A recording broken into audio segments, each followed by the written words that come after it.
ابن زہرا مبارک ہو اور اس سے قدرت قادری پائیں تصدق میرے دولہا تیرا اور میری قسمت کی قسم کھائیں سگانے بغداد ہند میں رہ کے بھی دیتا رہوں پہرا تیرا تجھ سے در سے سگ سے ہے مجھ کو نسبت میری گردن میں بھی ہے دور کا ڈورا تیرا اس نشانی کے جو سگ ہیں نہیں مارے جاتے حشر تک میرے گلے میں رہے پٹا تیرا حشر تک میرے گلے میں رہے پٹا تیرا اور مزرعِ چشت و بخارا عراق و اجمیر کون سی کشت پہ برسا نہیں جھالا تیرا راج کس شہر میں کرتے نہیں تیرے خدام باج کس نہر سے لیتا نہیں دریا تیرا آپ نے نسبتوں کی محفل سجائی ہے اور مجھ سے کہا گیا ہے کہ نسبت پر بھی اور اصلاح معاشرہ پر بھی کچھ بات کروں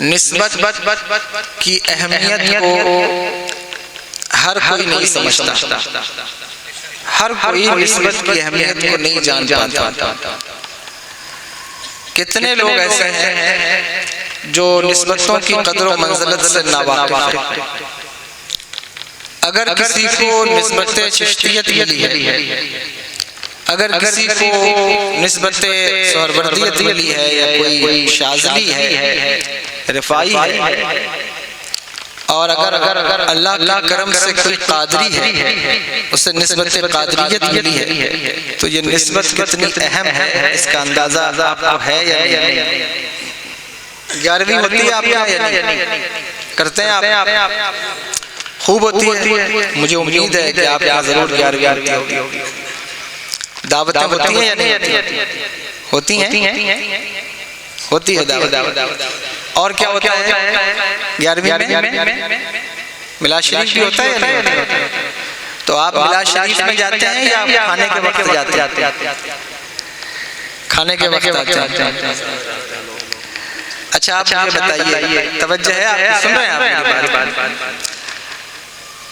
کسی بھی رشتے میں کسی بھی نسبت اگر آپ صرف کھانے کا تعلق رکھیں صرف کھانے کا تو نسبت باقی رہے گی کوئی بھی نسبت سسرالی نسبت ہے یا کوئی آپ کے اور ریلیٹیوز ہیں جو بھی آپ کی نسبتیں ہیں چلیے گھر کے اندر آ جائیے آپ کی بیوی اگر آپ صرف کھانے تک اپنے آپ کو محدود کر دیں تو آپ کی نسبت باقی رہے گی گھر میں جائیں کھانا کھا کے واپس آ جائیں تو سلامتی باقی رہے گی آپ امید کر سکتے ہیں نہیں رہے گی نسبتوں کو بچانا پڑتا ہے رشتہ داریوں کو بھی بچانا پڑتا ہے اس کی لاج رکھنی ہوتی ہے اس کا خیال کرنا ہوتا ہے دنیا کی عام نسبتیں بھی اگر آپ صرف کھانے پر منحصر کر دیں کسی شادی میں جائیں اور صرف کھا کے آ جائیں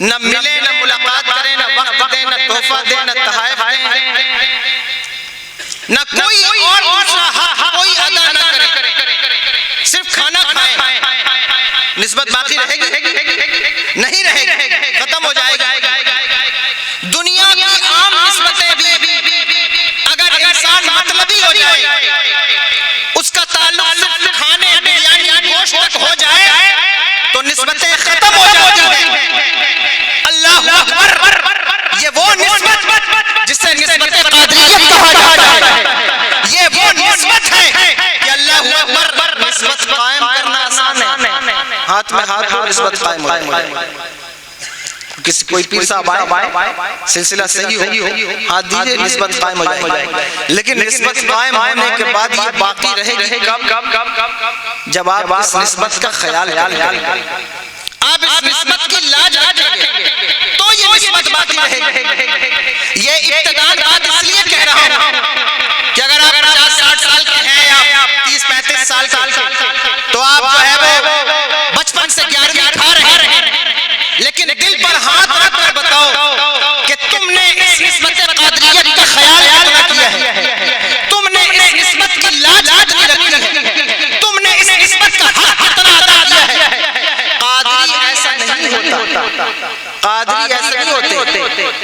قادریوں کا مرتبہ بڑا ہے، قادریوں کا درجہ بڑا ہے۔ قادری صرف 11ویں کرنے والے کا نام نہیں، قادری صرف بریانی کھانے والے کا نام نہیں، اور قادری صرف جلسہ کرانے والے کا بھی نام نہیں۔ قادری صرف وہ نہیں ہوتا جو غوث اعظم کا نعرہ لگائے، قادری صرف وہ نہیں ہوتا جو غوث اعظم کا نام لے اور پیسے لٹائے۔ قادری کون ہوتا ہے؟ اگر بات چھیڑوں گا لمبی جائے گی، بس میں تم سے یہ کہتا ہوں اگر قادری دیکھنا ہے تو پلٹ کر بریلی میں قادری کو دیکھو جسے عمران خان کہا جاتا ہے، ایک اور قادری دیکھو جسے مفتی اعظم ہند کہا جاتا ہے۔ اللہ کی عزت کی قسم اگر لوگوں کو نہ دیکھ سکے، ماضی قریب میں قادری گزرا ہے جس نے چاہتے جاتے دنیا کو پیغام دیا، اختر قادری ملک لے چل دیا۔ وہاں ہے ہر ایک قادری کے لیے۔ قادری وہ نہیں ہوتا، قادری وہ نہیں ہے۔ قادریت کا مرتبہ، قادریوں کا مرتبہ روز بڑھتا ہے، قادریوں کا وزن روز بڑھتا ہے، قادریوں کا منصب روز بڑھتا ہے۔ اگر 40 سال سے 11ویں کر کے ابھی تک تم نے کوئی منصب نہیں پایا ہے، اگر 40 سال سے 11ویں کا کھانا کھا کر ابھی تک تمہارے دلوں کی کیفیت بدلی نہیں ہے، تو تمہیں غور کرنا ہوگا کہ تمہاری 11ویں قبول ہو رہی ہے یا نہیں قبول ہو رہی ہے۔ صحیح کہہ رہا ہوں، غور کرنا ہوگا۔ مجھے بتاؤ آپ اتنے دن سے 11ویں کر سچی بات بتائیے، آپ نے کبھی دل پر سوچا کہ یا اللہ کاش میرے آقا حضور غوث الاعظم کا دیدار نصیب ہو جائے؟ کبھی دل میں خیال آیا؟ کبھی سوچا؟ اگر سوچا ہے تو آپ مبارکباد کے قابل ہیں۔ کتنے لوگ ایسے ہیں جو ہر سال 11ویں کر 12ویں کر، اور یہ میں جو کمیٹی کے بچے ہیں ان کو مخاطب کر کے بھی یہ بات کہہ رہا ہوں، کیونکہ میں تنقید نہیں کر رہا ہوں، اس وقت میں آپ کا مبلغ ہوں۔ تو آپ بھی اس بات کو سوچیں کہ آپ جو بھی محفلیں کرتے ہیں، آپ کی نیت کیا ہے؟ کس وجہ سے آپ محفل کرتے ہیں؟ آپ نے کبھی خیال کیا ہے، سوچا ہے کہ 11ویں کی محفل ہے، ہمارا ارادہ یہ ہے کہ سید صاحب آئیں، احسان شاکر صاحب آئیں، کیف صاحب آئیں، مولانا صاحب آئیں، سب آئیں، لیکن آپ نے کبھی ارادہ کیا کہ کاش غوث اعظم کی تشریف لے آئیں؟ 12ویں کی محفل ہے، آپ نے کبھی سوچا ہے، ارادہ کیا ہے کہ یا اللہ کاش ایک مرتبہ تیرے محبوب کا دیدار نصیب ہو جائے؟ اور یہ سوچنے کے لیے ضروری نہیں کہ جو بہت بڑا جو ہے وہ عالم دین ہو وہی یہ خیال کر سکتا ہے، یہ تو ہر عاشق کے حصے کی بات ہے۔ ہر عاشق اپنے ذہن میں، اپنے دل میں یہ ارادہ پیدا کرے، توجہ ہے یا نہیں؟ سن رہے ہیں؟ ہر عاشق یہ ارادہ کرے کہ یا اللہ کاش تیرے محبوب کا دیدار، اور اگر خواب میں حضور کا دیدار ہو گیا، کتنے لوگ ایسے ہیں جن کو عالم بیداری میں حضور کا دیدار نصیب ہوتا ہے اسی دنیا میں؟ کس میں؟ عالم بیداری۔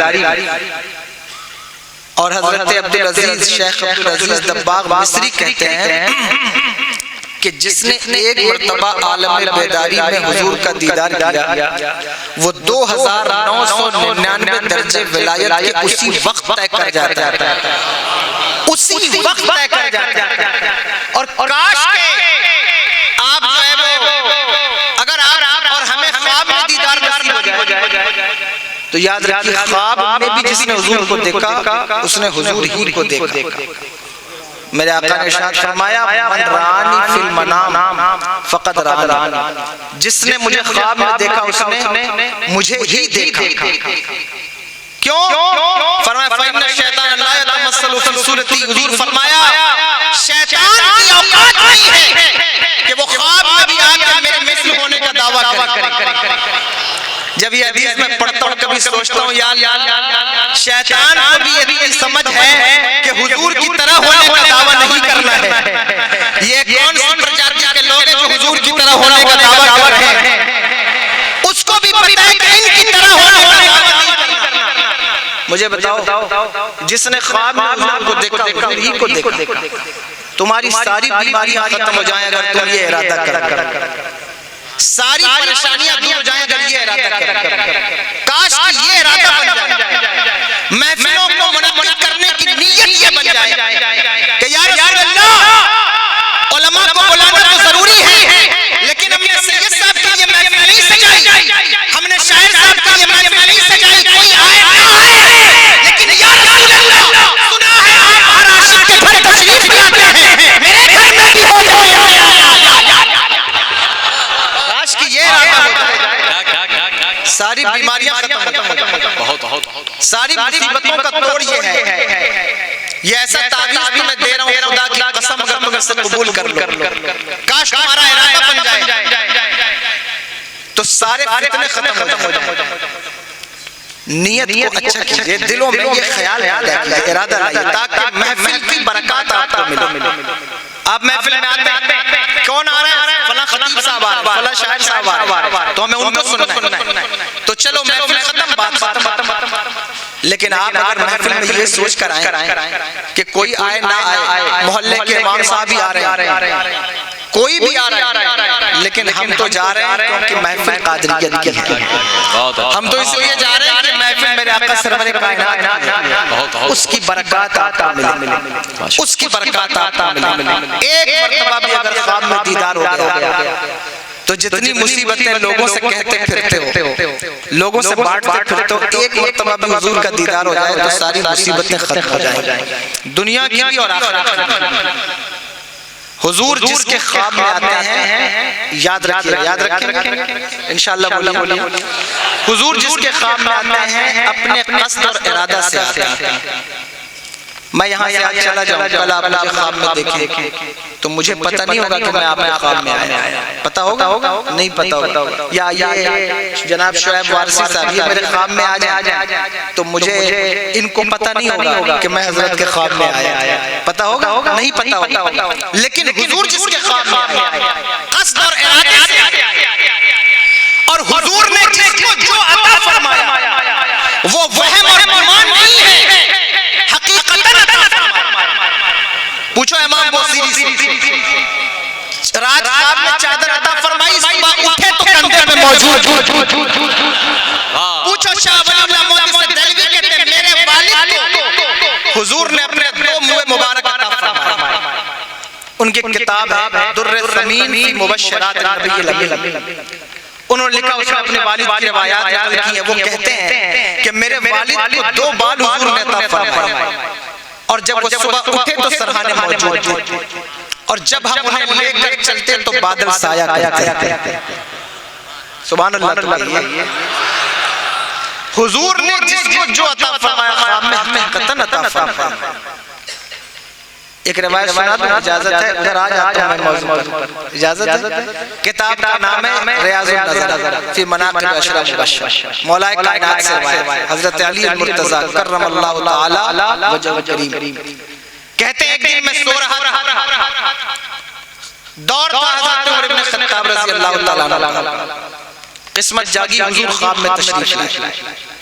ٹھیک ہے, میرے آقا سرور دو عالم صلی اللہ تعالی علیہ وسلم کو میں نے دیکھا کہ حضور فجر کی نماز ہے, مسجد نبوی ہے, اور میرے آقا مصلی امامت پر کھڑے ہیں. سبحان اللہ, مصلی امامت پر کھڑے ہیں, اور حضور نے دو مخصوص سورتوں کی تلاوت فرمائی, دو سورتوں, اور کہتے ہیں کہ اس کے بعد حضور فوراً مصلی پہ گھوم کر, جیسے حضور نے سلام پھیرا تو گھوم کر صحابہ کی طرف بیٹھ گئے. یہ لوگ کہتے ہیں نا, یہ بریلویوں کا عقیدہ کہاں سے لاتے ہیں کہ نماز پڑھ کے نماز قبلے کی طرف پڑھتے ہیں پھر منہ ادھر کر لیتے ہیں. یہ ہم حضور سے عقیدہ لیتے, یہ طریقہ نبی کا. پڑھیے کتابوں مصاحف مشکات میں لکھا ہے امام محمد نے کتاب الاثار میں, بلکہ یہاں تک روایت موجود ہے کہ حضور نماز پڑھنے کے بعد اتنی تیزی سے گھوم کر صحابہ کی طرف بیٹھ جاتے تھے کہ جیسے گرم پتھر پر بیٹھے ہیں. پتہ ہے ایسا کیوں کرتے تھے؟ اس لیے کہ میرے نبی کو پتہ تھا کہ اتنی دیر سے میں نماز پڑھا رہا ہوں, میرے صحابہ نے میرا دیدار نہیں کیا ہے, وہ دیدار کے لیے بے چین ہیں. صحابہ کو تڑپ ایسی تھی حضور کو دیکھنے, کاش وہ تڑپ پیدا ہو, کاش کہ وہ عشق پیدا ہو جائے، ایسی تڑپ، بلکہ وہ تو نماز میں بھی حضور کو دیکھتے رہتے تھے۔ صحابہ سے پوچھا گیا نا کہ حضور ظہر اور عصر میں قرات کرتے تھے؟ تو انہوں نے کہا ہاں کرتے تھے۔ لوگوں نے پوچھا آپ کو کیسے پتا؟ اس میں تو قرات سری ہوتی ہے۔ تو انہوں نے کیا کیا؟ فرماتے ہیں نحن نعلم باضطراب لحیتہ، ہم حضور کی داڑھی مبارک کی جنبش سے جانتے ہیں کہ حضور قرات کرتے تھے۔ مجھے بتاؤ نماز میں نگاہ سجدہ گاہ پر ہوگی یا حضور کی ریش مبارک پر؟ پتہ چلا کہ صحابہ نماز میں بھی حضور کے چہرے کی زیارت کرتے رہتے۔ عاشق کا مطلب یہ نہیں ہوتا کہ صرف جو ہے وہ مجلس میں آئے، کھانا کھائے، نعرہ لگائے اور چلا جائے، کلام سنے اور چلا جائے، تحریر اچھی لگے، نعرہ لگا، بات ختم۔ عاشق کا مطلب کیا ہوتا ہے؟ عاشق کا مطلب یہ ہوتا ہے کہ اس کی نگاہیں تڑپتی ہوں حضور کے دیدار کی، اس کا دل تڑپتا ہو مصطفیٰ جان رحمت کے دیدار کی، اس کے دل میں ارادہ ہو، اس کے دل میں یہ جذبہ ہو یا اللہ انہیں نہ دیکھے تو کس کام کی ہے یہ آنکھیں، یہ دیکھنے کی ہے ساری بہار آرام میں، کچھ ایسا کر دے میرے کردگار آرام میں، ہمیشہ نقش رہے رہے یار، یہ ارادہ بدلائیے، یہ ارادہ بدلائیے خدا کی قسم۔ کہتے ہیں حضور گھوم کر بیٹھ گئے تو باکورہ لایا گیا۔ باکورہ کہتے ہیں عرب میں جو پہلا پھل پھلتا ہے پیڑ پر اسے وہ باکورہ کہتے ہیں، اور مختلف تلفظ بھی ہیں۔ تو وہ لایا گیا دشت میں، کھجوریں پہلے سیزن کی پہلی کھجوریں حضور کی بارگاہ میں پیش کی گئی۔ جب پیش کی گئی تو میرے آقا سرور دو عالم صلی اللہ تعالی علیہ وسلم نے اس کو تقسیم فرمایا۔ سب کے حصے میں ایک ایک کھجوریں آئیں۔ سن رہے ہیں آپ یا نہیں؟ سب کے حصے میں کتنی کھجوریں آئیں؟ ایک ایک کھجوریں آئیں۔ سب نے ایک ایک کھجوریں لی۔ مولا کائنات کہتے ہیں جب میں نے وہ کھجور منہ میں رکھی، اس سے پہلے میں نے کبھی ایسی کھجور نہ کھائی۔ میرے دل میں ارادہ ہوا کہ ایک کھجور اور مل جائے، لیکن حضور کا حیا مانے تھا، میں کہہ نہ سکا، خاموش رہا۔ کیوں؟ کیونکہ حضور سے طلب کیسے کرتا دوبارہ، ادب اتنا تھا۔ آج تو کسی سے کچھ مانگنا ہو یا کسی کو کچھ دینا ہو، ہمارے یہاں تو ادب بھی گیا نا، جبکہ ہمارا مسلک ہی مسلک ادب ہے، لیکن اللہ اکبر حالات یہ ہیں کہ لوگ آپ محفل کے آداب کو اگر نہیں پہچانیں گے، خدا کی قسم کہہ رہا ہوں، اگر آپ محفلوں کے آداب کو نہیں پہچانیں گے، آپ ماں باپ کے ادب کو کبھی نہیں پہچان سکتے، آپ استاذ کے ادب کو کبھی نہیں، کیونکہ اس محفل میں وہ آداب سکھائے جاتے ہیں، اور اگر آپ اس محفل کے آداب نہ جانیں تو پھر کوئی ادب نہیں جانتے۔ لوگوں کو آپ نے نہیں دیکھا، علماء سے ایسے سوالات کرتے ہیں، ایسا لگتا ہے کہ جیسے یہ علماء نہیں ہیں بلکہ یہ کوئی گوگل ہے جس پر چلا کر پوچھ رہے ہیں بتائیے جلدی کہ میرے سوال کا جواب کیا ہے۔ یہ طریقہ نہیں ہے میرے دوستو۔ ایک صاحب میرے پاس آئے کہنے لگے حضرت مجھے فلاں مسئلے کی جانکاری چاہیے، اس کے ساتھ ساتھ یہ 2-3 مسئلے اور بھی اس میں بتا دیجیے گا۔ میں نے کہا مجھے یاد آیا حضرت امام شافعی کی بارگاہ میں ایک شخص ہے، اس نے کہا حضور آپ کے پاس جو علم ہے مجھے بھی سکھا دیجیے۔ کہنے لگے میں نے جو ساری زندگی لگا کے سیکھا ہے تجھے ایک لمحے میں کیسے سکھا دوں؟ کیسے سکھا دوں؟ سوال کرنے کا بھی ادب ہوتا ہے، جہاں جاؤ اللہ اکبر۔ اگر ادب بچوں میں آ جائے نا تو میں سمجھتا ہوں کہ بہت ساری چیزیں واپس آ جائیں۔ ادب چلا گیا، عدم برداشت کا ماحول بن گیا، کہاں کیا بولنا ہے کیا نہیں بولنا، ہر مسئلے پر ہمارے نوجوان سب سے آگے کھڑے ہوتے ہیں۔ نہ بڑوں کا ادب ہے نہ چھوٹوں پر شفقت ہے، اور اللہ معاف کرے، اللہ خیر فرمائے۔ میں تو اپنے اکابرین اپنے بڑوں کی بارگاہ میں تو بہت ادنا طالب علم ہوں، لیکن جب میں ممبر پر بیٹھتا ہوں جو میرے ہم عمر ہوتے ہیں، میری توجہ ان کی طرف بھی ہوتی ہے کہ بھائیو اگر میرے اندر کوئی کمی ہے تو تو بتا، تیرے اندر کوئی بات ہے تو میں بتاؤں، آپ مل کر اپنی بھی اصلاح کریں، ہماری بھی اصلاح کریں۔ اگر ممبر سے بھی بے ادبیوں کے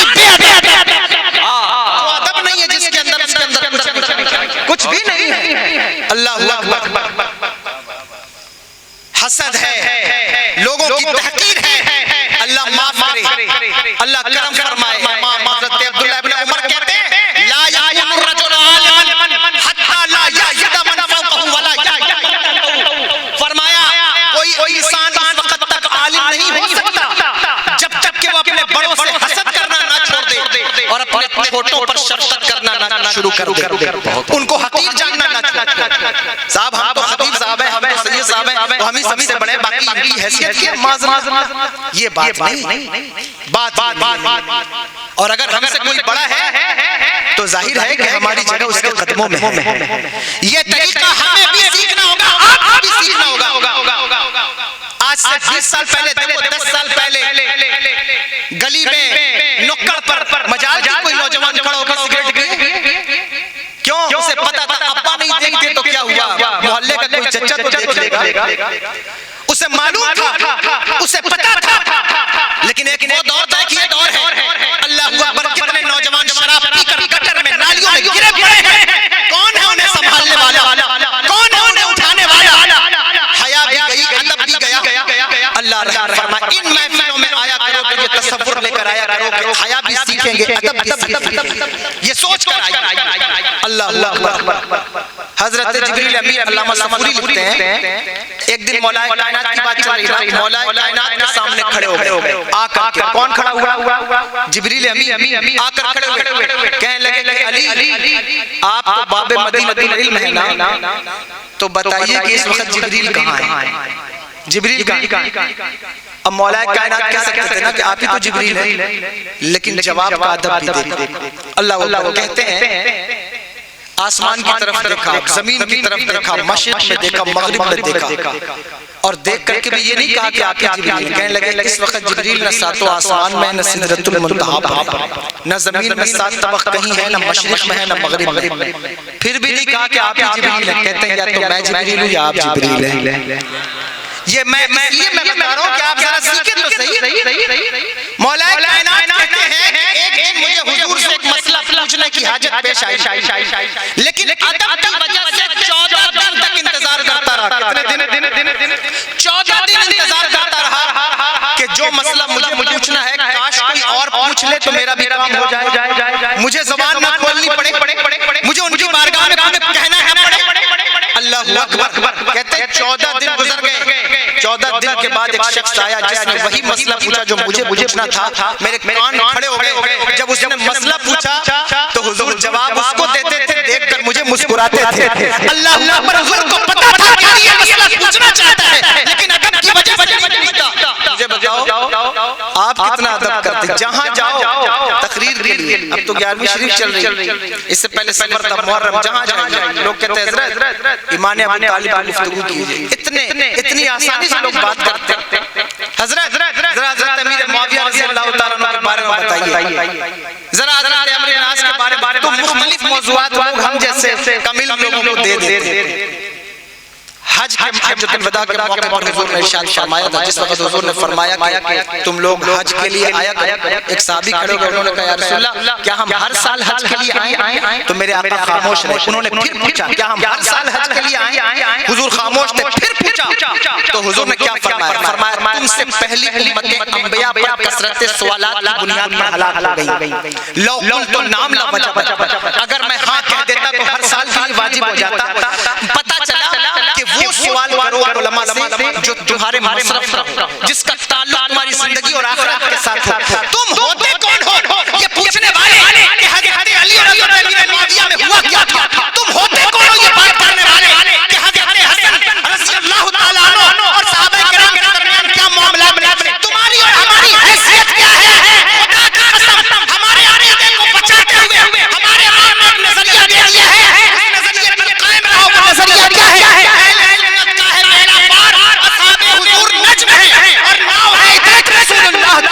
بس یہی نظریہ لے کر چلو، یہاں بھی کامیاب ہو جاؤ گے، وہاں بھی کامیاب۔ اور الجھنے کی ضرورت کیا ہے؟ اس لیے بچو بے ادبیوں سے. یہ بے ادبی کی وجہ سے باپ گھر میں بیوی کی عزت نہیں کرتا تو بیٹا ماں کی عزت نہیں کرتا, اس کا ادب نہیں کرتا. باپ اپنے باپ کا ادب نہیں کرتا تو بیٹا اپنے باپ کا ادب نہیں کرتا. ادب کرو, ادب سیکھو. اور ان محفلوں میں بیٹھنے کی عادت ڈالیے. محفل میں عادت ڈالیں گے بیٹھنے کی تو آپ کو ادب آئے گا. جن محفلوں میں بیٹھنے کی عادت کوشش کیجئے کہ آپ بیٹھنے کی عادت. چلیے میں روایت بیان کر دوں. فرماتے ہیں کہ مجھے ایک اور مانگنی تھی کھجور, لیکن میں نے کیا کیا, ادب نہیں مانگا. کہتے ہیں کھجور منہ میں تھی میرے اور میری آنکھ کھل گئی. توجہ ہے, سن رہے ہیں, آنکھ کھل گئی. فرمایا کہ جب آنکھ کھلی تو کھجور کا ذائقہ منہ میں تھا. سبحان اللہ, کھجور کا ذائقہ منہ میں تھا. مسجد نبی میں اذان ہو رہی تھی, میں اٹھا, میں نے وضو کیا اور وضو کر کے میں نے سنت پڑھی اور مسجد کی طرف چلا گیا. دیکھا کہ حضرت عمر بن خطاب رضی اللہ تعالیٰ عنہ صلی امامت پر جلوہ فراز کہتے ہیں پہلی رکعت میں وہی سورہ پڑھائی جو حضور نے پہلی رکعت میں پڑھائی. پھر دوسری رکعت میں کھڑے ہوئے تو وہی سورہ پڑھائی جو حضور نے پڑھائی. کہنے لگے کہ میں سمجھ گیا کہ میں نے وہ خواب دیکھا ہے جو خواب رات میں دیکھا جاتا ہے صبح سچ ہو جاتا ہے. یعنی رات میں خواب دیکھو صبح تعبیر سامنے ہوتی ہے, ایسے خواب ہوتے ہیں. رات میں خواب دیکھو صبح تعبیر سامنے. جیسے حضرت خزیمہ رضی اللہ تعالیٰ عنہ حضور کے پاس آئے, کہنے لگے یا رسول اللہ میں نے بڑا عجب خواب دیکھا. حضور فرمایا کیا خواب دیکھا؟ کہتے ہیں میں نے دیکھا کہ میں آپ کی پیشانی پہ سجدہ کر رہا ہوں. تو حضور لیٹ گئے, تشریف فرما ہو گئے اور کہا خزیمہ پہلے اپنے خواب کو سچا کر لے پھر میں تعبیر بتاتا ہوں. تو انہوں نے حضور کی پیشانی پر حقیقتاً سجدہ کیا. تو کچھ خواب ایسے خواب دیکھ کے گھبرایا نہ کرو. یہ کتنے فون آتے ہیں میرے پاس کہ حضرت میں نے بڑا عجیب خواب دیکھا. کیا خواب دیکھا؟ ارے بڑا بھیانک خواب دیکھا. ارے بھائی جو کام کرو گے وہی تو خواب دیکھو گے. رات بھر جو تم نے دیکھا ہے موبائل پر وہی تو خواب میں آئے گا. اگر رات بھر تم نے کوئی فلم دیکھی ہے تو خواب میں اسی کے کچھ معاملات تمہارے سامنے آئیں گے. اگر کاش تم نے سونے سے پہلے گنبد خضرا کی فوٹو دیکھی ہوتی, کاش تم نے سونے سے پہلے حضور کو درود پڑھا ہوتا. اللہ اکبر, خدا کی قسم تو خواب دیکھتا, اگر حضور کو نہ بھی دیکھتا تو گنبد خضرا دیکھ لیتا. اللہ اکبر, وہی دیکھ لیتا. لیکن خواب کام ایسا کرتے ہو کہ تم ایسی چیزیں دیکھتے اور ایسی چیزیں لوگ دیکھتے کہ میں خود ہی حیران ہو جاتا ہوں کہ یہ بھی کوئی دیکھ سکتا ہے. تو وہ بھی خواب میں وہ دیکھ لیتے. کہتے ہیں وہی سورہ پڑھائی. میں سمجھ گیا کہ یہ وہ خواب ہے جو رات میں دیکھا جائے صبح سچا ہو جاتا ہے. کچھ خواب ایسے بھی ہوتے ہیں جن کی تعبیر دیکھنے میں زمانہ گزر جاتا ہے. 40 سال تک کبھی کنعان کے کنویں میں جانا ہوتا ہے, کبھی جو ہے وہ مصر کے بازار میں بکنا ہوتا ہے. تب حضرت یوسف کہتے ہیں کہ یا ابت ھذا تاویل رؤیا من قبل, اے میرے ابا یہ میرے خواب کی تعبیر جو میں نے زمانہ پہلے دیکھا تھا. تو کچھ خواب ایسے ہوتے ہیں جو فوراً سچے ہو جاتے ہیں. کہتے ہیں میں سمجھ گیا یہ وہ خواب ہے جس کی تعبیر صبح میں دکھ رہی ہے. جب نماز پڑھا کر فارغ ہوئے حضرت عمر تو کہتے ہیں میں ارادے میں بیٹھ گیا کہ اب کھجوریں بھی آئیں. تو اتنے میں کوئی شخص ہاتھ میں تشت لے کر کے آیا کھجور, اور حضرت عمر نے اسے بانٹنا شروع کیا. جب مشتاق آئے میں نے کھجور منہ میں رکھی, رات والا ذائقہ میرے منہ میں آ گیا. اللہ اکبر. کہتے ہیں کہ میں نے حضور سے تو دوسری کھجور نہیں مانگی تھی ادب کی وجہ سے, لیکن حضرت عمر سے تو میرا یارانہ تھا. میں نے کہا عمر ایک سے کام نہیں چلے گا, مجھے 2 چاہیے. حضرت عمر نے مانی خیز نظروں سے دیکھتے ہوئے کہا علی اگر حضور نے 2 دی ہوتی تو میں بھی 2 دے دیتا. اگر حضور نے 2 دی ہوتی تو میں بھی 2 دے دیتا. حضور جس کو خواب میں کچھ عطا کریں حقیقتاً عطا کرتے ہیں, حقیقتاً عطا کرتے ہیں. اللہ.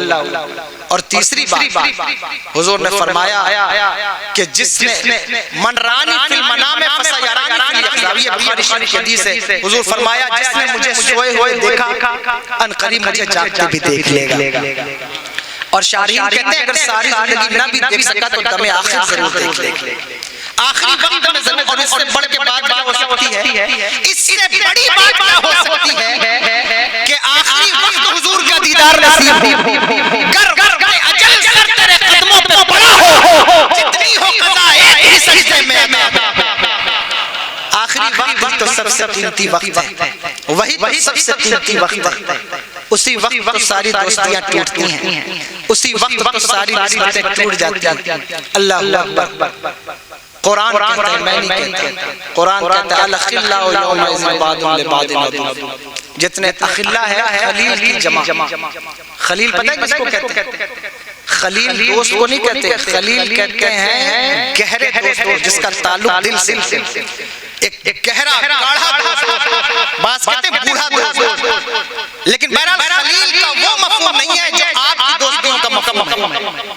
ہمارے یہاں دوستیاں تو رات میں فیس بکوں پر ہوتی اور صبح ختم، رات میں چائے خانے پر ہوئی، صبح ختم۔ ہماری دوستی کا معیار کیا ہے؟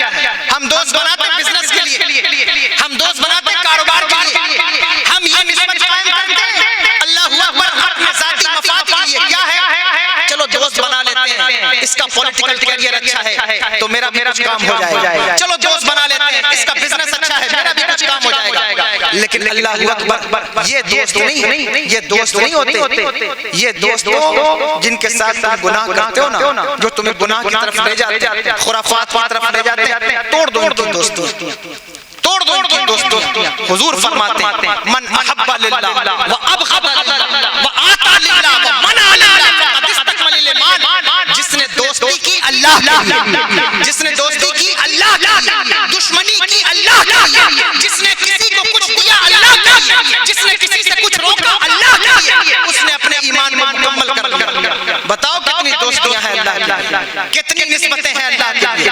گناہ کرنے کے لیے دوستیاں کرنے والوں، سنیما جانے کے لیے دوستیاں کرنے والوں، اللہ اکبر شراب اور جوئے کی عادت کے لیے دوستیاں کرنے والوں، خدا کی قسم یہ دوست تیرا دو قدم بھی ساتھ نہیں چلے گا۔ ان کی دوستیوں کا عالم یہ ہے کہ اگر کہیں 4 کرسیاں رکھی ہو 6 دوست ہو تو یہ دوڑ کر آگے بھاگتے ہیں کہ کہیں میرا دوست نہ بیٹھ جائے، چلو پہلے میں بیٹھ جاؤں۔ کسی جگہ جانے کے لیے کار بک کی جائے تو آگے والی سیٹ پر کون بیٹھے گا؟ 4 دوست آپس میں اس بات پر لڑ رہے ہوتے ہیں۔ دوستی کا مطلب یہ نہیں ہوتا، دوست اسے نہیں کہتے، دوست کسے کہتے ہیں؟ اگر تم جاننا چاہتے ہو صحابہ کی زندگی دیکھو پتہ چلے گا دوستی کسے کہتے ہیں۔ اللہ کی عزت کی قسم ان کی دوستیاں وہ دوستیاں ہیں کہ انہوں نے اپنے دوستوں پر جان قربان کر دی۔ ان کے یہاں کوئی بھید بھاؤ نہیں تھا، اتنا غضب کا ماحول عرب کا، لیکن جب وہ آپس میں دوست بنے تو انہوں نے ایک دوسرے کے دل کا اتنا خیال کیا، اتنا خیال کیا کہ کوئی امیر تھا کوئی غریب تھا، لیکن اگر کوئی باہر سے مدینے میں داخل ہوتا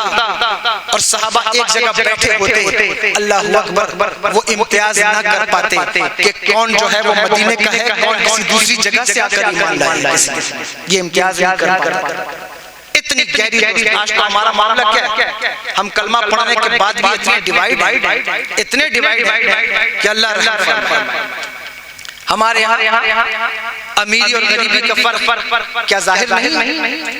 ذات اور برادریوں کا فرق ظاہر نہیں؟ ظاہر ہے، جبکہ میرے آقا نے فرمایا کہ میں تمہاری ذات اور برادریوں کے تفاخر کو بلکہ سارے تفاخر کو اپنے قدموں کے نیچے روندا ہوں۔ تم میں کوئی کالا کوئی گورے پر جو ہے وہ کسی گورے کسی کالے پر کوئی فضیلت نہیں، کسی انصاری پر کسی منصوری پر کوئی فضیلت نہیں۔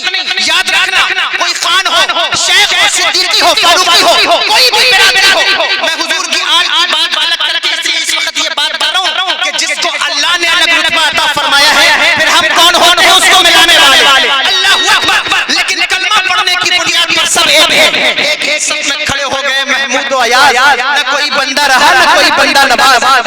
تم نے نہیں سنا حضرت بلال حبشی رضی اللہ تعالیٰ عنہ کو ایک دن حضرت ابو ذر غفاری نے تانا دیا، سن رہے ہیں آپ؟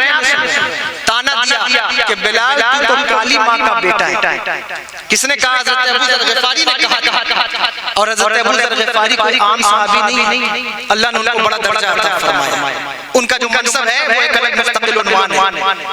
انہوں نے کہہ دیا کسی بات حضرت بلال حبشی کا دل ٹوٹا، اور جب دل ٹوٹتا ہے تو کہاں آیا جاتا ہے؟ جب دل پر چوٹ لگتی ہے تو کدھر دیکھا جاتا ہے؟ مرنے کی طرف دیکھ یا جینے کی طرف دیکھ؟ جب چوٹ لگے دل پہ مدینے کی طرف دیکھ۔ حضرت بلال حبشی کا دل ٹوٹا، حضور کی بارگاہ میں آ گئے، یا رسول اللہ آج آپ کے بلال کو کالا ہونے کا تانا ملا ہے۔ میرے نبی نے کہا کس نے کہا؟ کہا حضرت ابو ذر غفاری نے مجھے کالی ماں کا بیٹا کہا ہے۔ میرے آقا نے ارشاد فرمایا بلال جا اور جا کر ابو ذر سے کہہ دے کہ جو بات اس نے تجھے کہی ہے اگر ہمت ہے تو اپنے نبی کو بھی آ کر وہی بات کہے۔ کیوں؟ کیونکہ جن نبی نے جن عورتوں کا دودھ پیا ہے ان میں ایک عورت حضرت ام ایمن بھی ہے، اور حضرت ام ایمن کا رنگ گورا نہیں تھا۔ اگر ابو ذر نے تجھے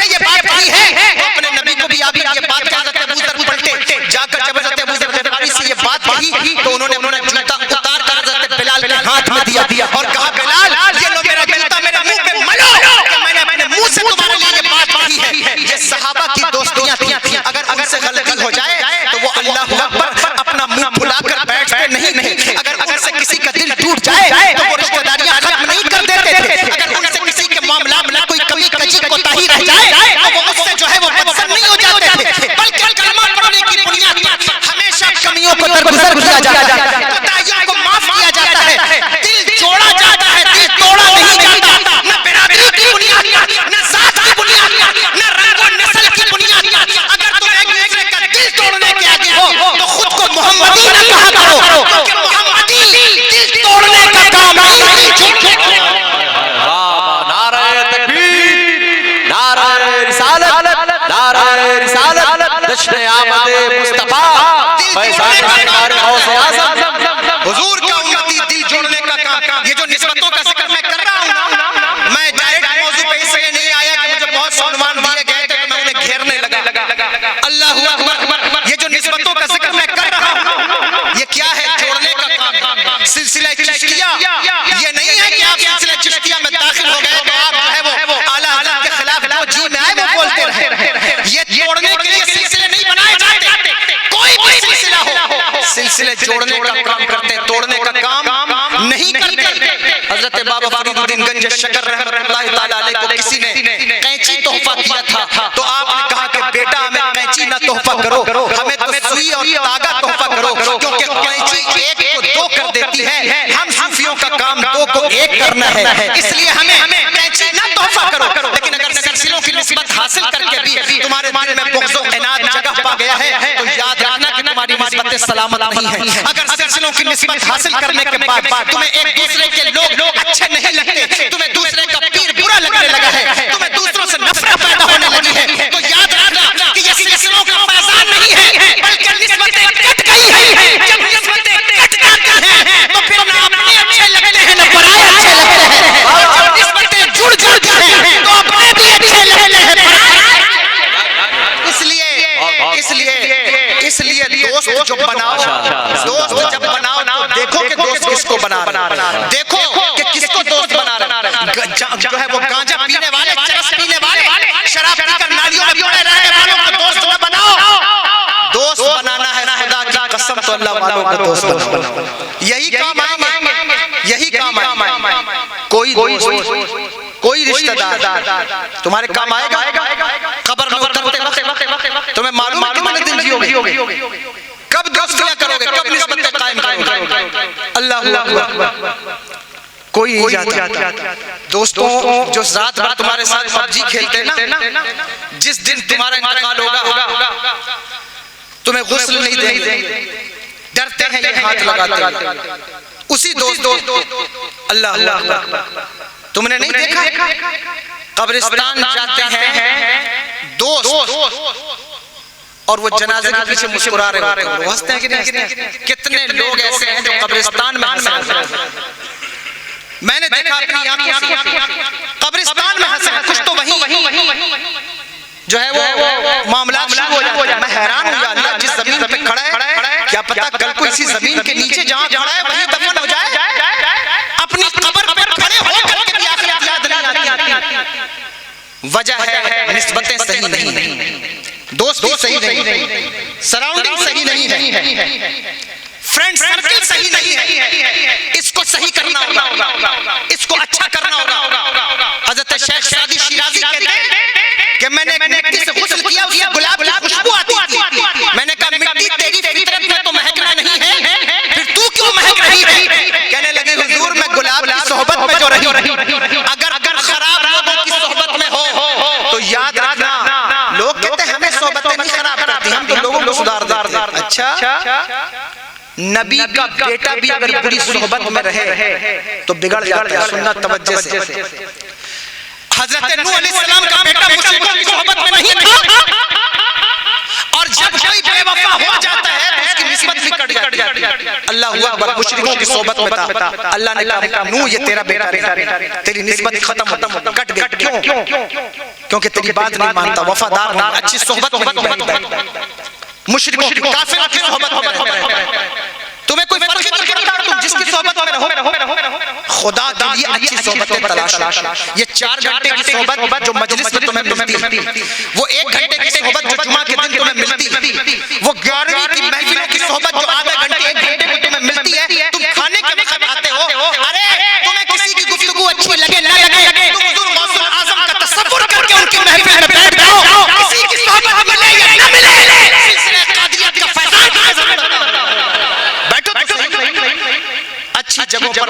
کی عادت ڈالنی، عادت لگانی، تب لوگ بیٹھتے ہیں۔ بری جگہ پر بیٹھنا کیا ہے، اچھی جگہ بیٹھنا، وہ میں اکثر کہا کرتا ہوں، ایک موٹیویشنل اسپیکر کا قول ہے اس دور کے، وہ کہتا ہے، ایک دن وہ بیان کر رہا تھا کہ اس دنیا میں اگر تعلیم یافتہ بننے کے لیے، ایجوکیٹڈ بننے کے لیے کالج، یونیورسٹی اور مدرسے جانا پڑتا ہے، تو جاہل بننے کے لیے الگ سے کوئی اسکول نہیں ہے، بس کالج جانا چھوڑ دو، خود بخود جاہل بن جاؤ گے۔ اگر انسان کو امیر بننے کے لیے محنت کرنا ہے تو غریب بننے کے لیے محنت کی ضرورت نہیں، بس بزنس کی محنت چھوڑ دو، خود بخود غریب بن جاؤ گے۔ اچھی بات اس نے کہی، گاڑی کو چڑھان پر اوپر چڑھانے کے لیے اگر ایکسلریٹ کرنا ہوتا ہے تو پیچھے لانے کے لیے بیک گیئر نہیں ڈالنا، وہ خود بخود پیچھے آئے گی۔ اس کے قول سے میں نے یہ بات اخذ کی کہ واقعی اگر جنت میں جانا ہے تو محنت کرنی ہوتی ہے، جہنم میں جانے کی محنت نہیں کرنی، بس جنت میں جانے کی محنت چھوڑ دو، خود بخود جہنم میں پہنچ جاؤ۔ اور اسی طرح اچھی محفلوں میں بیٹھنے کی محنت کرنی ہوتی ہے، اچھی محفلوں میں بیٹھنا چھوڑ دو، خود بخود بری محفلوں کی عادت پڑ جائے، بری محفلوں کے دل زیادہ بن جائے۔ محفل میں لوگ اس لیے نہیں بیٹھتے کہ یہاں بات نہیں کر سکتے، غیبت نہیں کر سکتے، چغلی نہیں کر سکتے، ایک دوسرے کی برائی نہیں کر سکتے، ڈسکشن نہیں ہو سکتا، کوئی پولیٹیکل گفتگو نہیں ہو سکتی، تو کیوں بیٹھے؟ چلو ایسی جگہ بیٹھے جہاں کچھ منہ کھولنے کا موقع ملے، جہاں کچھ بولنے کا موقع ملے۔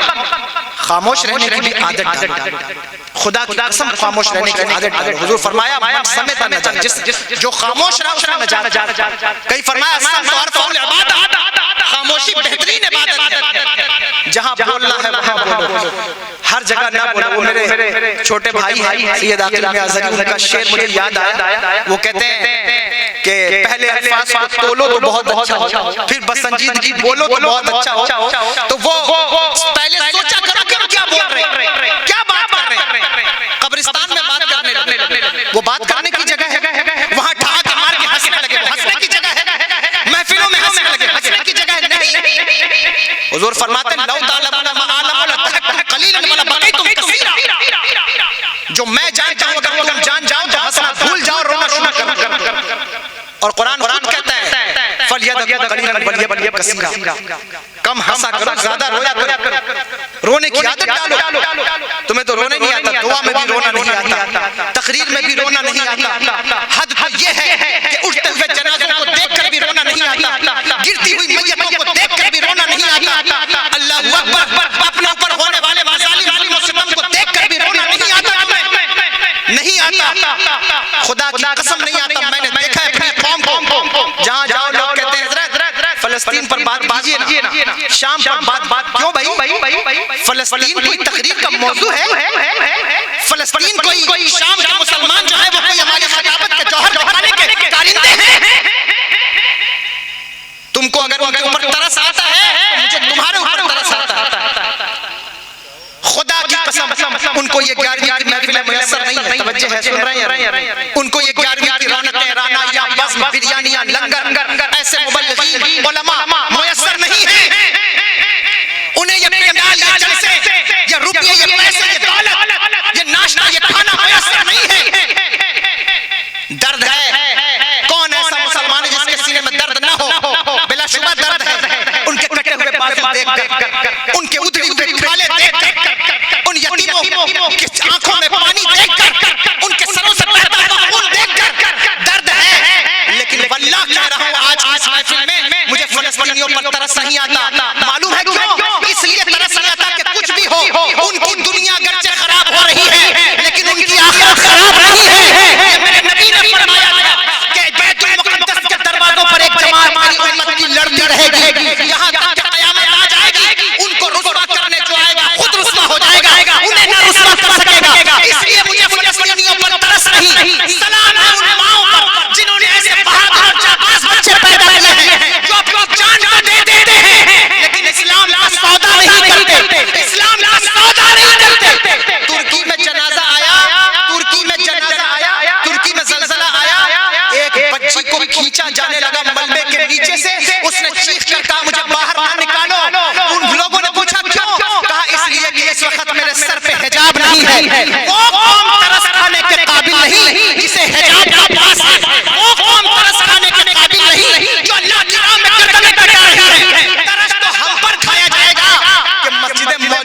کی نماز کی توفیق دی ہے، درس کو ہم پر تم پر کھایا جائے گا. آج وقت بھی جو ہے وہ بریانی اور لنگر کھا کر کے بھی اگر تم قادریت کا حق ادا نہیں کرتے تو درس تم پر کھایا جائے گا. اگر تم حضور غوث الاعظم کا نام لے کر شراب پی رہے ہو درس تم پر کھایا جائے گا. اگر حضور غوث الاعظم کی محفل منعقد کر کے بھی تم کو جو ہے وہ ادب کا پاس نہیں ہے تو درس تم پر کھایا جائے گا. اگر ہماری بیٹیاں ولیمے اور شادیوں میں بے پردہ نکل رہی ہیں تو درس ہمارے اوپر کھانے کی ضرورت ہے، ان کے اوپر کھانے کی ضرورت نہیں. ان کے اوپر ترس نہیں کھایا جائے، ہمارے اوپر ترس کھایا جائے. جہاں سب کچھ میسر ہے، سارا کچھ ہے، لیکن پھر بھی 5 وقت کی نماز سب کچھ موجود ہے، لیکن پھر بھی تم شراب پی رہے ہو، سارا بزنس ہے پھر بھی سود لے رہے ہو. خدا کی قسم اللہ سے ڈرو، اللہ سے اللہ کا خوف کرو.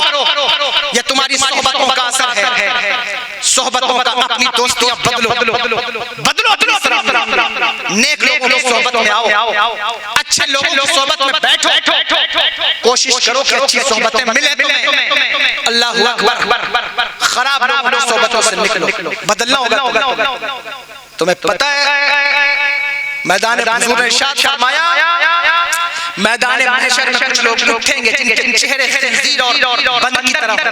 حضرت عبداللہ ابن مسعود راوی فرمایا اٹھیں گے ان کے چہرے بندر اور خنزیر کی طرح ہوں گے. حضرت عبداللہ ابن مسعود کی آنکھوں میں آنسو آ گئے، یا رسول اللہ کیا وہ آپ ایمان نہیں لائیں گے؟ کہا نہیں، ایمان لائیں گے، ایمان لائیں گے، محبت کریں گے، لیکن وہ 2 کام کریں گے اور بغیر توبہ کے مر جائیں گے. پوچھا حضور وہ کون سا عمل ہے؟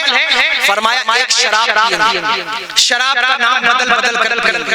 دوسرا میوزک سنیں گے. یہ جو ہیڈ فون ٹانگتے ہو کانوں میں، میں نے حدیث پاک پڑھی تھی طالب علم کے زمانے میں، حضور نے فرمایا کہ لوگ کان میں ڈھول ٹانگتے. میں سوچتا تھا یا اللہ ڈھول تو اتنا بڑا ہوتا ہے اسے کان میں کیسے ٹانگا جائے گا، لیکن جب یہ ہیڈ فون آیا تو یہ الٹا کھلا. میں سمجھ گیا کہ یہ میرے آقا نے ارشاد فرمایا تھا لوگ کانوں میں ڈھول ٹانگیں گے، اس سے مراد ہیڈ فون ہے. بائک پر ہو تو ہیڈ فون، کار میں ہو تو ہیڈ فون، بس میں ہو تو ہیڈ فون، ٹرین میں ہو تو ہیڈ فون، فلائٹ میں ہو تو ہیڈ فون. جہاں دیکھو نوجوانوں کو کانوں میں ہیڈ فون لگا ہوا ہے. کیا کر رہے ہیں صاحب؟ کوئی میوزک سن رہا ہے، کوئی میچ کی کامنٹری سن رہا ہے، کوئی جو ہے وہ فلاں کام کر رہا ہے. 60 سال کے بوڑھوں کو یہاں بڑے بھی بیٹھے ہیں، میں آپ کی بے ادبی نہیں کرتا، سفید داڑھی والوں سے مجھے حیا آتی ہے، آپ میرے بڑے ہیں، لیکن میں نے دیکھا ہے 60 سال کی عمر میں جو سائیکل نہیں چلا سکتا تھا، کبھی بچے کو کار تحفے میں ملی جہیز میں تو باپ بار چلانا سیکھ گیا. موبائل لوگ 60 سال کی عمر میں چلاتے لگے، چچا کیسے آ گیا؟ کہنے لگے بچہ امریکہ میں رہتا ہے، نہیں سیکھوں گا تو کیسے بات کروں گا. میں کہتا ہوں 60 سال کی عمر میں نے ہیڈ فون لگانا سیکھ لیا، گانا سننا سیکھ لیا، موبائل چلانا سیکھ لیا. 60 سال کی عمر میں نے قرآن پڑھنا کیوں نہیں سیکھا؟ 60 سال کی عمر ہو گئی آج تک تمہیں عید کی نماز کا طریقہ کیوں نہیں یاد؟ 60 سال کی عمر ہو گئی آج تک تمہیں جنازے کی نیت کیوں نہیں یاد؟ کتنے لوگوں کو دھوکہ دیتے پھرو گے، کل تمہارے باپ کا بھی جنازہ اٹھے گا. جیسے دوسروں کے جنازے میں چپ چاپ کھڑے ہو جاتے ہو بغیر نیت کے، ویسے اپنے باپ کے جنازے میں بھی کھڑے ہو جاؤ گے. خدا کے لیے ہنسو مت، یہ رونے کی بات ہے اس قوم پر. تم تو قبرستانوں میں بھی ہنس رہے ہو، وہاں بھی ہنس رہے ہو. مجھے بتاؤ تو صحیح، غور تو کرو، کیا یہ ہنسنے کی بات ہے؟ قوم کو رونا نہیں چاہیے اپنے حالات پر؟ کیا یہ مصیبتوں کی گھڑی نہیں ہے؟ تکلیفوں کا وقت نہیں ہے؟ اتنی تقریریں، اتنی منقبت، اتنی نعتیں، اتنی محفلیں. 10 سال پیچھے جھاگ کر دیکھو، اتنی محفلیں نہیں تھیں. ایک محفل ہو گئی بدوئی میں، بنارس میں لوگ اکٹھا ہوتے تھے، آج محفل ہے. صبح محفل، شام محفل، دوپہر محفل، رات محفل. صاحب ہمارے یہاں فلاں آ رہے ہیں، ہمارے یہاں فلاں آ رہے ہیں، بلاؤ، میں نہیں منع کرتا. لیکن اگر محفلوں کی برکات تمہیں نہیں مل رہی ہے تو تمہیں غور کرنا چاہیے کہ تمہارا پیسہ برباد ہو رہا ہے. تمہارے نوجوانوں کو اگر ان مجلسوں کی برکتیں نہیں مل رہی ہیں، اگر ان کے چہرے، ان کے دل، ان کے دماغ، ان کا طریقہ، ان کی توجہ سدھر نہیں رہی ہے تو تمہیں غور کرنا ہوگا. تمہارا سرمایہ بھی برباد ہو رہا ہے، وقت بھی برباد ہو رہا ہے. میں محفلوں کی عظمت کا منکر نہیں، بے شک ان محفلوں کا بڑا مقام ہے، لیکن خدا کے لیے اس قوم پر ترس کھاؤ. غور سوچو کہ تم نے کیا بدلا ہے. اپنی دوستیاں اچھی کرو، اپنی نسبتوں کو چیک کرو. کوئی نہیں آئے گا تمہارا دوست جن کے ساتھ تم گناہ کرتے ہو. کوئی رشتہ دار بھی کھڑا نہیں. یہاں تک کہ حدیث پاک میں آیا میدان محشر میں ایک عورت کو ایک نیکی گھٹ جائے گی، وہ کہے گی یا اللہ ایک نیکی کی بنیاد پر مجھے جنت سے روک دیا گیا. آواز آئے گی جا کسی سے مانگ لا. اس کو سب سے پہلے اپنے بیٹے کا خیال آیا. لیکن بیٹا انکار کرے گا اس دن, نہیں دے گا. لیکن وہ ماں جو ہر بار مانتی ہے بیٹے لیکن کبھی بیٹے کو پکڑ کر نہیں کہتی میرے لال تو نے سب کچھ کیا ہے زندگی میں, نماز بھی پڑھا کر اگر تو جہنم میں جائے گا میں کیسے دیکھوں گی. حضرت جنید بغدادی کے پاس ایک عورت آئی, حضور میرے بچے فجر میں اٹھتے نہیں ہیں, کوئی تعویذ دیجئے. فرمایا مار کر اٹھایا کرو. کہنے لگی حضور کیسے ماروں, میرے بچے ہیں. کہا تیرے گھر میں آگ لگے گی تو اٹھائے گی یا نہیں؟ کہا بے شک اٹھاؤں گی. کہا اگر نہ اٹھے تو؟ کہا مار کے اٹھاؤں گی. کہا ترس نہیں آئے گا؟ کہا کوئی ماں اپنے بیٹے کو آگ میں جلتا ہوا دیکھ سکے گی حضور؟ کہا دنیا کی آگ میں جلتا ہوا نہیں دیکھ سکتی, جہنم کی آگ میں جلتا ہوا کیسے دیکھے؟ ماں تم سے بھی پوچھا جائے. ساری زندگی بیٹوں کی بات مانتی رہی لیکن بیٹے سے ایک نیکی مانگو گی وہ نہیں دے گی. اس عورت کو اپنی ماں کا خیال آیا گا, میری ماں دے گی. ماں بھی نہیں دے گی, کوئی نہیں دے گا, کوئی کسی کو پہچانے گا نہیں. اللہ اکبر. وہ کیا میرے امام فرماتے ان کے سوا جہاں کوئی حامی نہیں رضا, گزرا کرے سر پہ پدر کو خبر نہ ہو. کون ہے جو ہمارا ساتھ دے؟ مرتے وقت حکم ہے کہ قبرستان میں اتنی دیر بیٹھو, دفنانے کے بعد جتنی دیر ایک اونٹ کو ذبح کیا جاتا ہے اس کا کھال اتاری جاتی, گوشت بنا تو بیٹھو. لیکن بتاؤ کتنے دوست ہیں جو اپنے دوستوں کی قبروں پر بیٹھتے ہیں. لوگوں کو جلدی ہوتی, کتنی جلدی جنازہ ہو رہا بھاگے تو لوگ مٹی بھی نہیں. چلو مٹی گھر والے دیں گے, ہم سے اور جو مٹی دیتے ہیں وہ مٹی دینے تک رکے ہوتے ہیں, اس کے بعد وہ ایسا بھاگتے ہیں وہاں سے.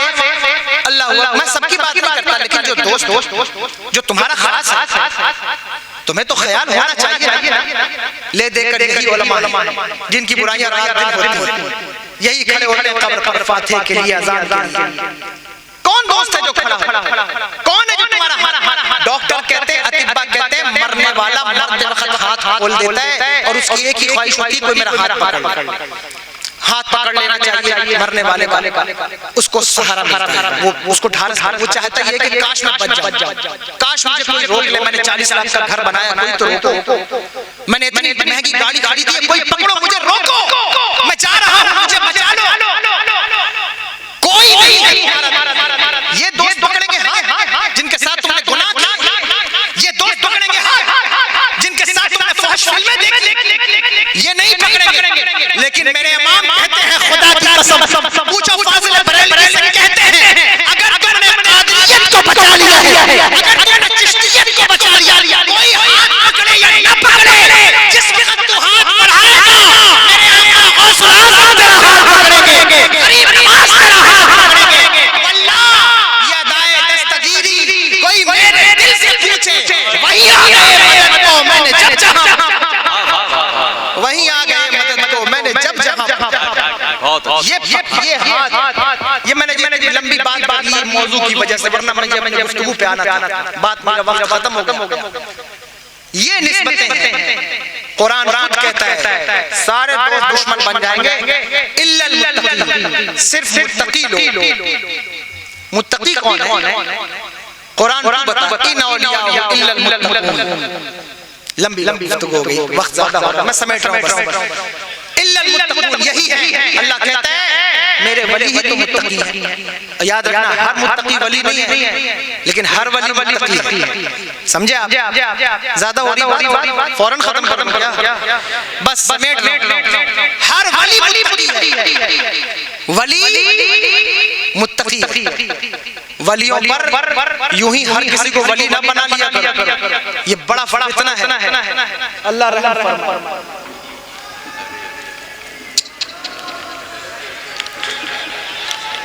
کون ہے؟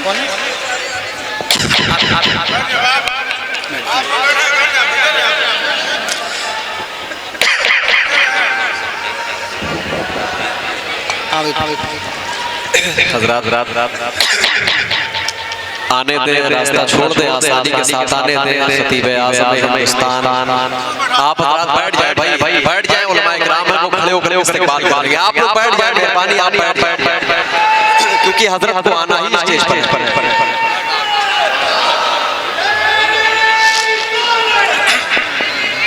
نعرہ تکبیر, نعرہ رسالت, نعرہ رسالت مسلک اعلی حضرت مسلک اعلی حضرت علماء اہل سنت علماء اہل سنت حضرات ادب اور احترام کے ساتھ آپ حضرات اپنی جگہوں پر بیٹھ جائیں. دیکھیں خطیب اعظم ہندوستان کی آمد ہو چکی ہے. شان ٹکن حضرت علامہ مولانا احمد نقشبندی صاحب قبلہ حیدرآباد کی آمد ہے. اور ساتھ میں آپ حضرات دیکھیں آل رسول اولاد رسول حضرت علامہ سید آدھی کے ساتھ قبلہ کے خوبصورت خطاب ہو رہا ہے. آپ حضرات جلال و سکون کے ساتھ بیٹھ جائیں.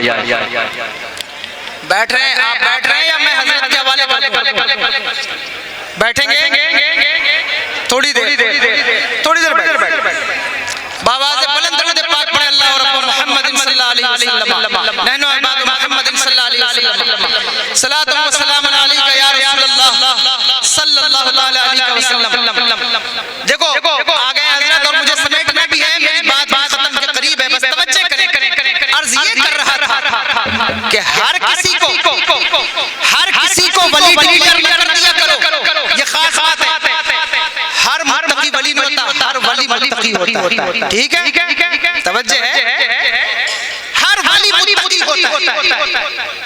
خدا کی قسم کوئی ولی ایسا نہیں جو متقی نہ ہو, پرہیزگار.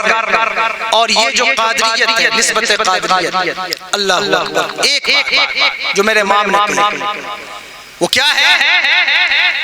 اگر آپ کا سلسلہ چشتی ہے, شاذلی ہے, رفاعی ہے, آپ کسی سلسلے سے, کوئی سلسلہ ایسا نہیں جو آپ کو شریعت سے علیحدہ ہو کر کسی کام کی اجازت دیتا. لیکن میں کسی اور کی بات نہیں کر رہا ہوں, اس وقت قادریت کی بات. اگر تم چاہتے ہو تمہاری قادریت سلامت, اگر تم چاہتے ہو موت وقت وہ ہاتھ تمہارے ہاتھوں میں ہو, اگر تم چاہتے ہو یہ نسبت اپنے ساتھ اپنی قبر میں لے جاؤ. قادریوں ایک بات یاد رکھنا, سلسلہ قادریت یہ وہ سلسلہ ہے کہ اگر آپ شریعت سے کہیں بھی کمپرو کیا یہ نسبت ٹوٹتی ہے. یہ میں نہیں کہہ رہا ہوں, میرے امام نے کہا شریعت کی جو مینج نہیں ہوگی, قادریوں کا حق یہ ہے, ان کا فرض یہ ہے کہ کچھ بھی ہو جائے لیکن کبھی بھی شریعت کی خلاف ان کے اندر نہیں کی جائے گی. توجہ ہے, سن رہے ہیں, سن رہے ہیں, بہت بڑی ذات ہے. دیکھو یہاں تو لوگ چھوٹی چھوٹی بات پر شریعت پر کمپرومائز کر لیتے ہیں, لیکن اگر آپ قادریت کو بچانا چاہتے ہیں تو یہ بات یاد رکھیے. حضرت ابو علی شاہ قلندر نام سنا ہے نا, حضرت ابو علی شاہ قلندر پانی ان کا پیریڈ اور قاضی ثناء اللہ پانی پتی مظہری رحمۃ اللہ تعالی علیہ, اتنا بڑا سیم پیریڈ. حضرت قاضی ثناء اللہ پانی پتی مظہری تشریف لائے تو دیکھا حضرت ابو علی شاہ قلندر کی مونچھیں بڑی بڑی. توجہ ہے, سن رہے ہیں, ہمارے نوجوان بھی بہت بڑی مونچھیں رکھتے ہیں, داڑھی بالکل نہیں اور مونچھیں اتنی بڑی, کبھی دیکھ کر ڈر لگتا ہے کہ مونچھیں یہ کیا چیز ہے, اور پتہ نہیں کن کی سٹائل انہوں نے رکھی ہے کہ اتنی مونچھیں رکھتے ہیں. اچھا, میں کسی اختلافی مسئلے پر بات نہیں کرنا چاہتا, یہ مسئلہ بھی اختلافی ہے. حضرت شیخ عبدالعزیز محمد دہلوی رحمۃ اللہ تعالی علیہ نے حضرت امام مالک کا حلیہ لکھا ہے, تو انہوں نے لکھا کہ امام مالک کی مونچھیں وافر تھی, بڑی. ان سے پوچھا کہ آپ بڑی مونچھیں کیوں رکھتے ہیں, تو انہوں نے کہا میں حضرت عمر کی سنت پر عمل کرتا ہوں. کیوں کہ حضرت عمر بن خطاب رضی اللہ تعالیٰ عنہ کوئی مسئلہ درپیش ہوتا تو اپنی مونچھوں پہ داؤ دیتے, اور خدا کی قسم کوئی مسلمان یہ نہیں سمجھ سکتا کہ وہ تکبر میں یہ کرتے ہیں, یہ نہیں سمجھ سکتا. لیکن حضور نے فرمایا کہ مونچھیں رکھو, لیکن ایک دم سے منڈوانا جو ہے مناسب, درست, یس, پست مونچھیں رکھو. داڑھی ہے تو مونچھیں بھی ہونی چاہیے تھوڑی, دکھے کہ ہاں مونچھیں ہیں, لیکن اتنی مونچھیں کہ جو پانی پیو تو پانی مونچھیں پہلے پی لیں تم بعد میں پیو, تو یہ ٹھیک نہیں ہے. تو فرمایا, کس نے فرمایا, دیکھنا فرماتے ہیں کہ آپ کی مونچھیں شریعت محمدی کے خلاف ہے. کس سے کہہ رہے ہیں؟ حضرت ابو علی شاہ قلندر. حضرت ابو علی شاہ قلندر کون ہے ابو علی شاہ قلندر؟ ان کا مرتبہ جاننا ہو حضرت امیر خسرو سے پوچھو, وہ بتائیں گے ابو علی شاہ قلندر کون ہے. بلکہ حضور محبوب الہی نے بھی لکھا ہے کہ کون ہے ابو علی شاہ قلندر. اللہ اکبر. وہ کہتے ہیں آپ کی مونچھیں بڑی بڑی. تو کہتے ہیں قاضی پہلے دیکھ کہ میری مونچھیں ہیں کہاں. سن رہے ہیں آپ یا نہیں؟ کہتے ہیں قاضی دیکھ میری مونچھیں ہیں کہاں. پتہ چلا کہ حضرت قاضی ثناء اللہ پانی پتی مظہری صرف مفسر نہیں بلکہ صاحب خبر آدمی. صاحب خبر ہے تب تو کہا کہ دیکھ میری مونچھیں ہیں کہاں. انہوں نے آنکھیں بند تو کہا وہ آپ کی مونچھیں تو عرش الہی. خاص بات ہے توجہ کیجئے گا. پھر انہوں نے فرمایا کہ اب آپ دیکھیے کہ آپ کی مونچھیں تو عرش پر ہیں اور عرش ایک نہیں ہے بہت سے عرش ہیں. اس لیے اس کی تفصیل کے ساتھ سنیے گا. کہتے ہیں آپ نے دیکھا کہ مونچھیں عرش پر ہیں. ابھی یہ بھی دیکھیے کہ شریعت محمدی کی قینچی کہاں ہے. توجہ ہے. میں بات یہ کروں اگر تم قادری ہو تو یہ نہیں کہ جو تمہارے جی میں آئے تم وہ کرتے رہو تمہاری نسبت سلامت. یہ نہیں ہوگا. کہا قینچی دیکھو. انہوں نے آنکھیں بند کی. کہا کہ قینچی بھی وہی ہے جہاں میری مونچھیں ہیں اور قینچی مافوق ہے مونچھیں ماتحت ہے. اللہ اکبر. قاضی ثناء اللہ پانی پتی مظہری نے ان کی مونچھیں کاٹ دی اور مونچھیں کاٹی. ان کے دو بیٹے حضرت قاضی ثناء اللہ پانی پتی مظہری کے اسی وقت فوت ہو انتقال ہو. انہوں فرمایا بیٹے بے شک مر جائیں لیکن شریعت محمدی پہ عمل کر. تم تو یہاں اہل غیب کو دیکھ کر شریعت چھوڑ دیتے ہو. صاحب بابا آئے ہیں تو کیا شریعت پر عمل کیا جائے؟ ارے صاحب وہ تو بہت پہنچے ہوئے ہیں. وہ تو کچھ بھی کریں عورتوں کو دیکھیں پکڑیں چھوئیں کوئی مسئلہ نہیں. میں کہتا ہوں اگر تم قادری ہو تو قادریوں خدا کا قسم یہ نہیں ہوگا کہ تم نمازیں چھوڑتے رہو نسبت بھی سلامت رہے, روزے چھوڑتے رہو نسبت بھی سلامت رہے. میرے امام کہتے ہیں قادری کر قادری رکھ, قادری کر قادری رکھ. نسبت جوڑنا آسان ہے, اس پر باقی رہنا مشکل کام ہے. اس لیے ان نسبتوں کو بچاؤ, چاہے چشتی ہو چاہے تم نظامی ہو جو بھی ہو, اپنی نسبتوں کو بچاؤ. عرض یہ کر رہا تھا, کہہ یہ رہا تھا کہ یہ نسبتیں ہیں جو تمہیں کام آئیں. محمد رسول اللہ صلی اللہ علیہ وآلہ وسلم کی امت ہونے کی حیثیت سے ہمیں جو نسبت حاصل, پھر اس امت میں الحمدللہ ہم اولیاء کے ماننے والے, اولیاء کے نقش قدم پر چلنے والے, ان کی نسبتیں ہمیں حاصل ہیں. خدا کی قسم ان نسبتوں کو بچائے. اس امت کے رجال, آخری بات عرض کر رہا ہوں, اس امت کے رجال آپ میں سے بھی کوئی, ہم میں سے بھی کوئی اگر خلوص نیت کے ساتھ لوگوں کو دین کی طرف بلانا شروع کر اس کو اچھی صحبت فراہم کرے تو واللہ اس امت میں جو کشش ہے مردان خدا میں وہ کسی امت میں نہیں, یہ اسی امت کا خاصہ ہے. آپ یہ کوشش شروع کریں, لوگوں کو اچھی صحبتیں پرووائڈ کریں گے انشاءاللہ.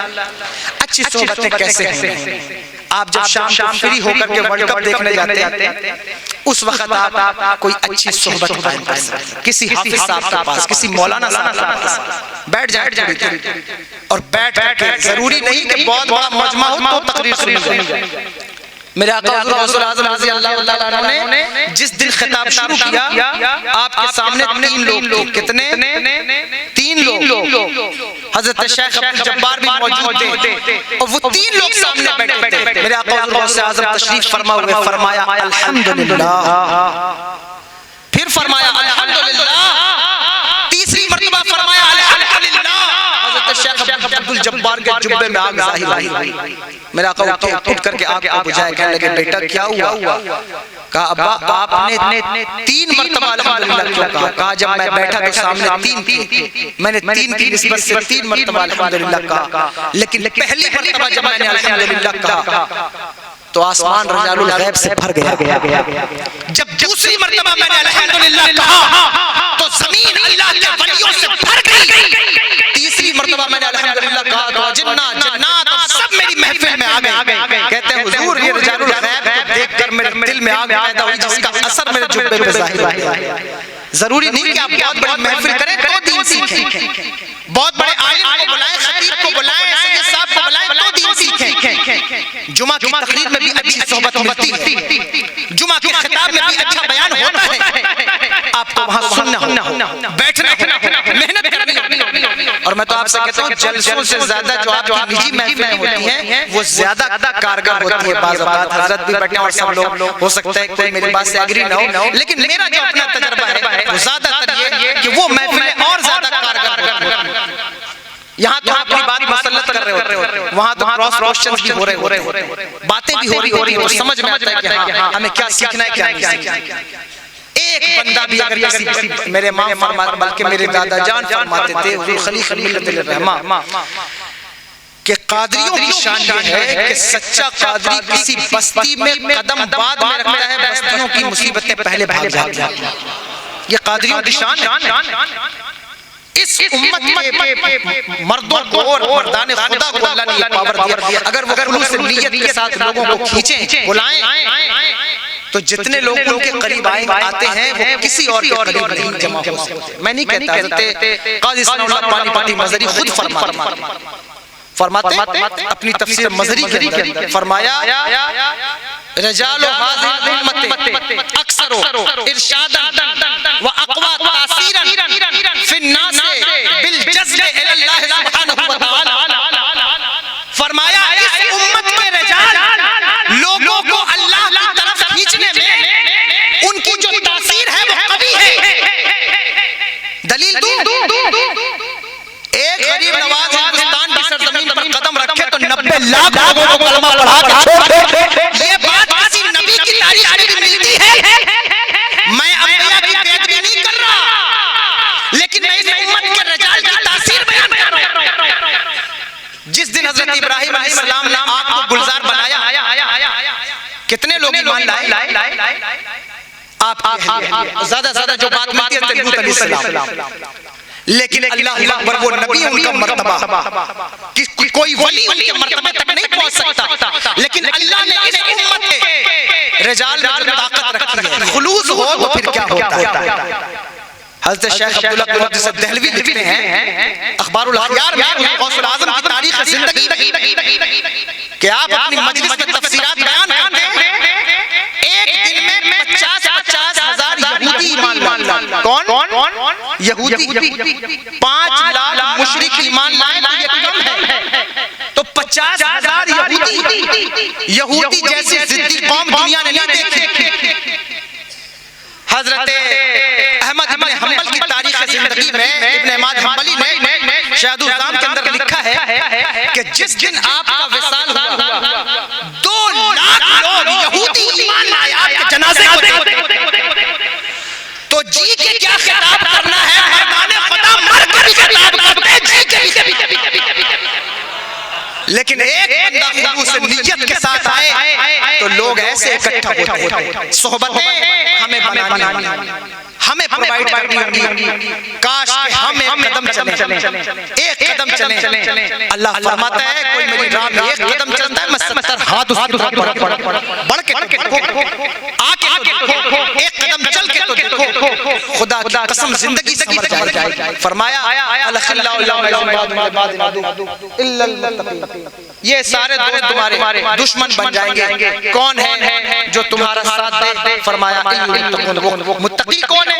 اللہ وہی ہے متقی. اس لیے اللہ کے ولیوں کی صحبت اختیار کیجئے. ان بزرگان دین سے جو آپ کو دور کرے یہ سمجھ جائیے کہ یہ ہمیں اچھی صحبتوں سے دور کرنا چاہتا ہے. یہ چاہتا ہے کہ ہم شیطان کے مکر و فریب میں پھنس جائیں. یہ چاہتا ہے کہ ہماری زندگی برباد ہو جائے. اسی لیے لوگ آپ کو جھانسا دیتے ہیں کہ تم غریب نواز کے راستے پہ کیوں چلتے ہو, تم جو ہے نظام الدین اولیاء کے راستے پہ کیوں چلتے ہو, تم جو ہے وہ نصیر الدین چراغ دہلی کے راستے پہ کیوں چلتے ہو, تم صابر کلیری کے راستے پہ کیوں چلتے ہو, تم اعلیٰ حضرت کے راستے پہ کیوں چلتے ہو. میں کہتا ہوں کیوں نہ چلیں, کیونکہ میرے اعلیٰ حضرت کا راستہ وہی ہے جو اجمیر میں غریب نواز کا راستہ ہے. اجمیر میں غریب نواز کا راستہ وہی ہے, بغداد میں غوث اعظم کا راستہ ہے, بغداد میں غوث اعظم کا راستہ وہی ہے, جو معروف توسی کا راستہ ہے, جو حسن عسکری کا راستہ ہے, جو امام علی رضا کا راستہ ہے. ان کا راستہ وہی ہے جو میدان کربلا میں شہزادے گلگبا کا راستہ ہے. میرے امام کہتے تیرے غلاموں کا نقش قدم ہے راہ خدا, کیا بہک ہے کہ یہ سراغ لے کے چلے. اندھیری رات آنی تھی چراغ لے کے چلے, لہب شے کا داغ لے کے چلے استغفر اللہ ربی من کل ذنب و اتوب الیہ استغفر اللہ ربی من کل ذنب و اتوب الیہ اشہد ان لا الہ الا اللہ و اشہد ان محمدا عبدہ و رسولہ. آپ تو سن رہے تھے بڑے شوق سے, ہم ہی سو گئے داستان کہتے ہیں. اسلام.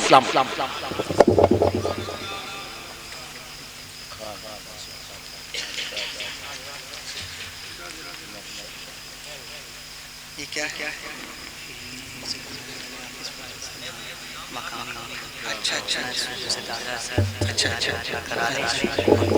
یہ تو حضرت سے آپ کو کروانا چاہیے تھا, آپ مہمان خصوصی سے.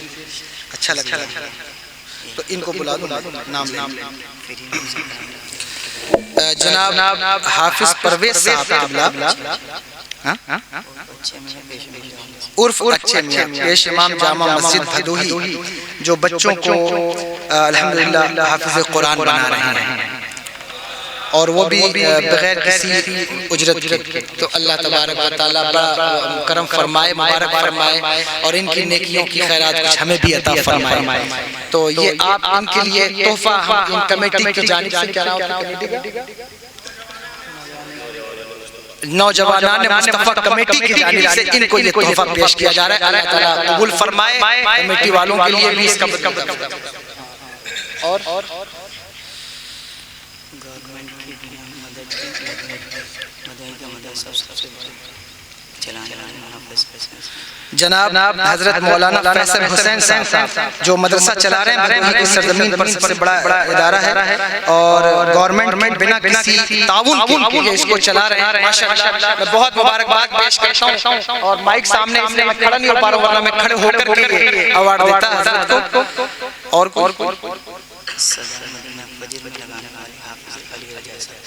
فجر کے وقت صدائے مدینہ لگانے والے, بٹھانے کے لیے لوگوں کو بلانے کے لیے حافظ علی رضا صاحب کے لیے ایک تحفہ جو ہے وہ ان کی طرف سے, کمیٹی کی طرف سے ہے.